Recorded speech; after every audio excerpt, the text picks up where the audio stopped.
I feel like that in most jobs, something like 90% of the people you interact with are normal and not really memorable. And that's a good thing. You tend to remember bad interactions over the good ones. If you work retail long enough, you eventually start to be able to pick out customers who are going to be trouble at a glance. For me, there were 3 specific types who would just be a nightmare to deal with. If I saw any of them walking in the store, I would be on guard until they left.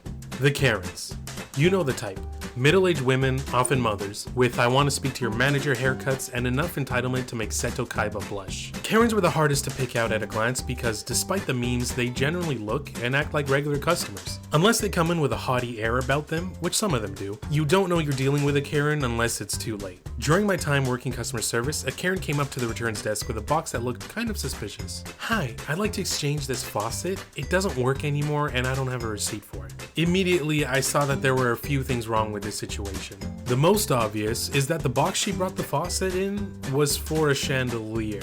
There were even broken bits of glass in it. Second, there were no barcodes on or in the box. The faucet was also unlabeled and looked pretty old. Finally, inside the box there was a piece of paper with random numbers written on it, obviously in an attempt to look like a SKU. I looked at the SKU in the system and nothing came up. I was pretty much convinced Karen was trying to pull a scam, and a poorly thought out one at that. I called Adrian, the man who worked in the plumbing section, and asked him to come over and take a look at the faucet. "Hey Adrian, I have a customer who wants to return a faucet, but I don't have a SKU for it. Could you come identify it?" "Yeah, no problem, be there soon." When he arrived, he looked at the faucet for about 10 seconds, frowned, and said the exact words I wanted to hear. "We don't sell this model. We haven't in the past 5 years." We had a 30-day return policy, but management was pretty lax with enforcing it. Even if the faucet was years old, if the customer made a big enough stink, then we would end up accepting the return and cutting our losses. But if we don't carry the item at all, then the return is rejected. And that rule was very firm.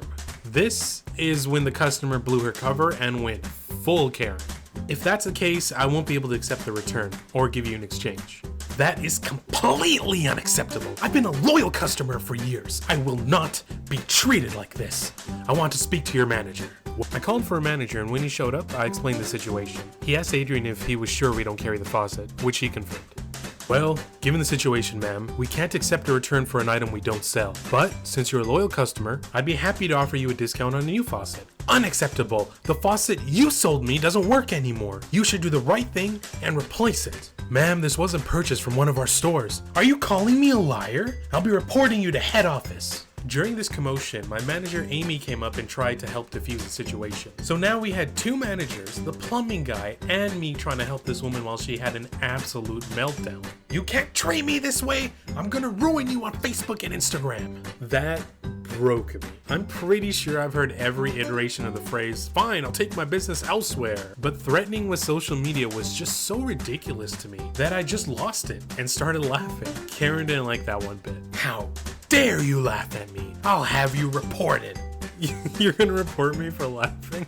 Karen dropped her voice from a shrill, almost yelling that she had been doing up until now to what sounded like a quiet rage. "I'm going to report you." I stopped laughing and repeated myself. "Report me for what?" "I'm going to report you." I straightened my posture, scowled, and took a step toward her. "Report me for what?" Karen's eyes widened and she took a step back. She started to stumble over her words while trying to spit out a sentence. Dean firmly tapped my chest with the back of his hand. "Sam, take a walk." That snapped me out of what I was doing. I turned and left the returns desk, staying away until Karen was gone. Later, my manager pulled me aside and told me what I did was unacceptable, and that Karen was threatening legal action because she felt for her safety. I argued that I wasn't threatening her, even though I absolutely was. But it didn't matter because she was scamming us. Amy said that despite that, I should have walked away earlier. And she was right, of course. Like I said before, once a manager's dealing with it, it stops being my problem and I should have just walked away. If I'm being honest, I'm embarrassed about how I reacted. It was really immature and I expect better for myself. In the end, Dean gave her an exchange for any model that she wanted in return for dropping any thoughts of legal action and bad-mouthing on social media. As far as I was concerned, Karen got exactly what she wanted, and we incentivized her to pull the same trick again. The boomers. You probably saw this one coming. There's a billion retail memes and stories about boomers, so I won't dwell on this too much. My strategy when dealing with a boomer was pretty simple. Roll over and die. Whenever I had a boomer as a customer, I was always extra nice, laughed at all their jokes, and gave them everything that they possibly could want. "You want me to run to the other side of the store to get something you forgot, even though there's 4 people in line behind you?" "Yeah, sure. You think this garbage bin should be cheaper because you were born before the invention of color? Absolutely, here's 10% off. I did this because boomers would have an absolute meltdown at the slightest inconvenience. We sold pesticides at the store and they were always marked as final sale. This is because they were classified as a poison which has to be kept under specific storage conditions. Once sold, we can't guarantee the storage conditions once the product has left the store. We made sure to tell customers that what they were buying is final sale and we won't accept any returns on them. We'd also write it on their receipts in all caps. One day, a boomer came up to returns with some insect killer. "Hello, I'd like to return this." Unfortunately, all pesticides are final sale. Well, nobody told me that when I bought it. I heard this excuse all the time, and I never believed anyone when they said it. It says on your receipt final sale, and the cashier would have told you as well. The girl never told me. Here's a pro tip to all zero boomers watching this. Receipts say the name of the cashier on them. I looked at the name. It was mine. Well, I'm the one that sold it to you, and I definitely told you it was final sale. I can't accept a return on this item. Cue the meltdown. This is stupid. What am I supposed to do with this falcon thing? I'll burn this store and penguin on it. Aside from me censoring his language, those were his words verbatim. Do you know how funny it is to have a man pushing 80 try to threaten you over like $6? My dude was a stiff breeze away from finding his eternal peace. I really struggled to hold my laughter. But having learned my lesson from the Karen earlier, I held it in successfully and called a manager to deal with him. I went and spent my time helping somebody else. The thieves. When I started working at the hardware store, I didn't expect how much theft there would be, especially from druggies. These guys would regularly hit up hardware stores and steal anything they could get their hands on to fuel their addiction. They were the easiest to pick out. Their behavior would be erratic and their attention unfocused or focused on weird things. Sometimes they'd ask you strange questions to try to distract you from what either they or their cohorts were doing. Whenever a druggie entered the store, it was an all hands on deck situation. We weren't allowed to confront them about stealing unless someone had actually witnessed it happening. So the plan would be to always have somebody watching them. One man though came in with a goal other than theft. The second he walked through the doors, he caught my attention because he was walking kind of erratically. I never got his name, so I'll call him Tim. Tim came up to me and asked me a simple question. "Hey man, where can I find the bleach?" Aisle 3, about halfway down. It'll be on your left."